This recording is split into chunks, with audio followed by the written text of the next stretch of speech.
اگر ہمیں پتہ ہے کوئی مال میرا نہیں ہے، یہ حق میرا نہیں ہے، یہ فلاں کا ہے، میرا فرض کیا بنتا ہے کہ کوئی تعویل کر کے اپنی جیب میں ڈال لوں یا پھر اس کو اس کے حقدار تک پہنچاؤں. تو جب انسان کسی بھی کام میں مخلص ہو جاتا ہے اور صرف اللہ کے لیے کرتا ہے، پھر وہ اپنی ذات کے نفع اور نقصان سے اوپر اٹھ جاتا ہے، کیونکہ وہ سمجھتا ہے کہ نفع اور نقصان صرف اللہ کے پاس ہے. اگر میری قسمت میں کوئی رزق لکھا ہے وہ کہیں جا ہی نہیں سکتا، کوئی دوسرا چھین ہی نہیں سکتا، کوئی اس پر قابض ہو ہی نہیں سکتا. اور اگر اللہ نے مجھے نہیں دینا تو ساری دنیا بھی مل کے مجھے نفع نہیں دے سکتی. وہ لے کے بھی آئے گی تو میری نصیب میں نہیں ہوگا کہ میں اس سے فائدہ اٹھاؤں. کتنا ہی مال اور کتنی ہی چیزیں ایسی ہیں جو ہمارے ہاتھ میں ہیں، ہماری کنجی میں ہیں، ہماری ملکیت میں ہیں، لیکن ہم نے کبھی اس سے فائدہ اٹھایا ہی نہیں. پچھلے دنوں کوئی مجھ سے ملنے کے لیے آیا. اس نے کہا کہ میرے گھر میں کچھ چیزیں رکھی ہیں جن کو میں نے پچھلے 10 سال سے ہاتھ نہیں لگایا. میرا نہیں خیال کہ میں آئندہ 10 سال ان کو ہاتھ لگاؤں گی، اور مجھے اپنی زندگی کا نہیں پتا. آپ مجھے بتائیے کہ میں ان چیزوں کو کہاں دوں.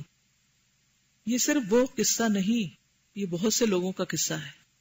لیکن ہم میں سے کتنے لوگ ہیں جو یہ سمجھتے ہوں کہ 10 سال نہیں استعمال کیا یا 5 سال یا 2 سال بھی، تو آئندہ کب استعمال کرنا، اس کی تو باری نہیں آنی، اٹھاؤ اس کو اور آخرت کے بینک میں جمع کرا دو.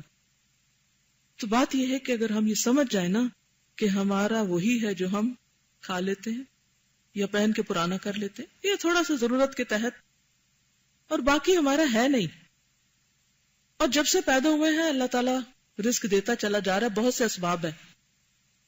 تو جب انسان کے اندر رزق کے معاملے میں قناعت آتی ہے، قناعت کا مطلب یہ ہے کہ اللہ نے رکھا ہے میرے لیے، اگر اس نے مجھے پیدا کیا ہے نا تو مجھے بھوکا نہیں مارے گا، دے گا وہ مجھے حرام طریقوں سے نہیں لینا، حلال سے ہی لینا ہے، اور وہ ہر چیز پہ قادر ہے، وہ دے سکتا ہے.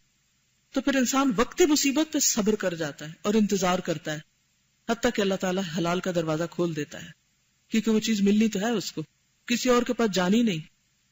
ما اصابک لم یکن لیخطئک وما اخطأک لم یکن لیصیبک. جو تجھے ملا وہ خطا نہیں ہو سکتا تھا، کسی اور کے پاس نہیں جانا تھا اس نے، اور جو تجھ سے نکل گیا وہ تجھے ملنا نہیں تھا، وہ کسی اور ہی کا تھا. وہ تیر نے جس نشانے پہ جانا تھا وہ وہاں پہنچ گیا.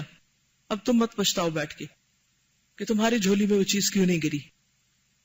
تو حب دنیا، حب جاہ، حب مال اور حب اولاد، حب مخلوق، یہ تمام چیزیں ایسی ہیں کہ جو اللہ کے حق میں انسان سے کہیں نہ کہیں کمی کرا دیتی اور اس کے کاموں اور اس کے عمل کی کوالٹی کو خراب کر دیتی ہے، بلکہ بعض اوقات ستیہ ناش کر دیتی ہے.